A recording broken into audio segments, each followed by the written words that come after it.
بأقل من نص كيلو لحمة مفرومة هتعملي وليمة والطعم خطير والسر كله في معلقة واحدة وبس. جبت 350 جرام من اللحمة المفرومة وحطيت عليهم بصلاية كبيرة مبشورة بشر ناعم، وكمان حطيت عليهم معلقتين كبار من الكزبرة والبقدونس طبعا مقطعهم تقطيع صغير جدا.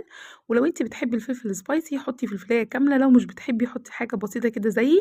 وجبت طماطماية وشيلي بقى القلب بتاعها خالص، انا هنا محتاجة الطماطم من غير القلب بتاعها خالص ولا البذور، محتاجة بس الطماطم تدّي طعم حلو من غير المَيّة بتاعتها. قطّعيها برضه قطع صغيّرة جدًا وتعالي بقى حُطّي التوابل بتاعتِك، حاجات بسيطة جدًا، فلفل أسمر وملح وكمان رشّة قرفة ورشّة جوز الطيب. وقلّبي بقى كده الكلام ده كلّه مع بعض، الخضار مع اللحمة المفرومة، قلّبي كده كويس وتعالي بقى هنا على المعلقة اللي هتودّي طعم الحواوشي في ناحية تانية خالص، معلقة سمنة بلدي وادعكي بقى اللحمة كده كويس، وبعدين اعملي بقى الحواوشي بتاعِك بجد هتفرق